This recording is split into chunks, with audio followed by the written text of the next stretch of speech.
แต่ละคนมันมีอยู่หม่องใดมันจบหม่องใดไปตั้งเป้าไว้หม่องใดตอนนั้นเป็นเด็กน้อยเขาอาจจะบ่รู้เรื่องธรรมะอีหยังดอกก็เล่นกับหัวไปเรื่อยต่อมาใหญ่เป็นนุ่มเป็นสาวเข้ามาก็อยากได้ผัวอยากได้เมียต่อมากับบาดได้ลูกได้เต้าได้พ่อแม่ก็หาเมียหาผัวให้นั่นนี่แบ่งสมบัตินั่นนี่ให้พ่อได้เฮ็ดอยู่กินมันแค่ว่าหาอยู่หากินเลี้ยงสืบพันธุ์กันไปซ้ำตายนี่บ่เนาะ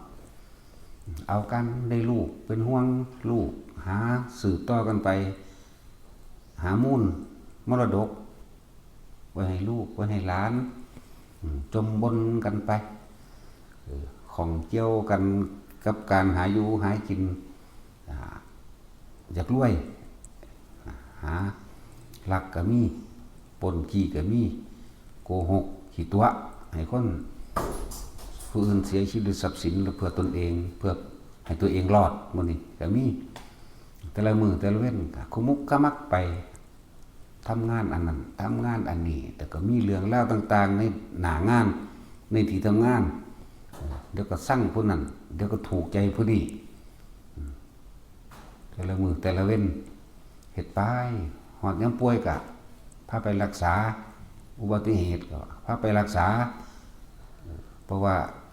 ผู้เป็นพ่อเป็นแม่เป็นลูกเป็นเต้าหรือในตระกูลวงเครือญาติตายกะให้ห้องน้ำกันเผาทิมนี่แหละสรุปยอดมันสิแค่ว่าเกิดมาสืบพันธุ์หาอยู่หากินกันไปซ้ำตายจุดหมายอันสูงสุดของชีวิตแต่ถือว่าเรื่องของร่างกายที่พวกเจ้าสิหักกันเป็นห่วงกันปันใดกระสางสุดท้ายก็ตายจากกันแต่เรื่องของจิตใจนะจุดหมายเขาอยู่ใส่เขาตั้งเขาเกิดมาเนี่ยมันแค่หาอยู่หากินไปสืบพันธุ์กันไปเอาลูกเอาหลานไปตายไปเท่านี้เรื่องเหตุตั้งใดสิออกจากความเกิดเหตุตั้งใดสิออกจากความใดเกิดมาหาอยู่หากินอีกเกิดมาเป็นนั่นเป็นนี่เพื่อนั่นเพื่อนี่อีกไหมเหตุตั้งใดเขาสิหลุดสิพ้นออกจากวงจรเกิดมาหากินสร้างตายจะเป็นคู่เจ้ากับขมุกขมุมกับการทำนาทีนั่นกับอาชีพแหลกเงินมาเลี้ยงครอบครัวแหลกเงินมาสร้างเสริมอนาคตให้ลูกให้หลานก็ให้เขาไปมีอนาคตคือเจ้าของได้อนาคตกูเป็นคู่แล้วกูเป็นตำรวจแล้วกูเป็นทหารแล้วกูเป็นนั่นนี่แล้วตอนนี้ก็สืบต่อกันไป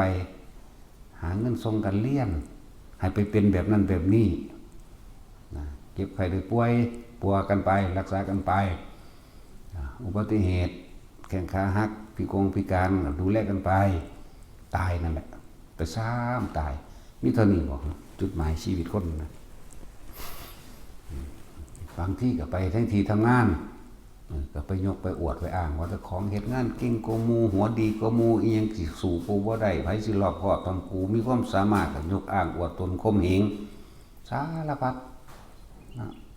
มีแค่นี้บ่แต่ละมือแต่ละเว้นนี่บ่ว่าคู่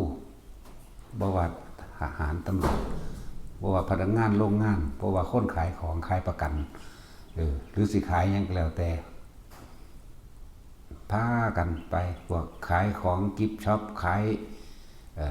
ของต่างๆเครื่องใส่เครื่องซอยเครื่องใส่ไฟฟ้าเครื่องมือทำมาหากินเครื่องขอบเครื่องครัว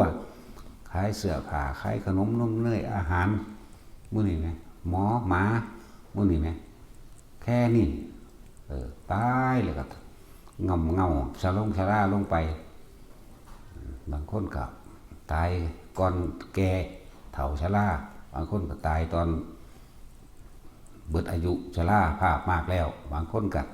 แล้วแต่ก็เลยมาหาว่าพวกเจ้าสิเวียนว่ายอยู่กับแขวงจรหากินซ้ำตายนี่บ่อาชีพใดกับอาชีพเลี้ยงเจ้าของให้ร่ำให้รวยก็รวยไปหอดใส่เอาแบบใดนี่นะมีจุดหมายอันสูงสุดหรือยัง นะอาชีพหมอลำอาชีพนักร้องอาชีพนักเต้นนักแสดงเราความจริงก็แค่เป็นอาชีพหาเลี้ยงชีพล่อวันตายซื่อเด้เนาะเฮาบ่มึงคิดกะคักเลยเจ้าสิมีรถจักคันเจ้าสิมีเงินจักล้านเจ้าสิมีทองเจ้าสิมีสมบัติ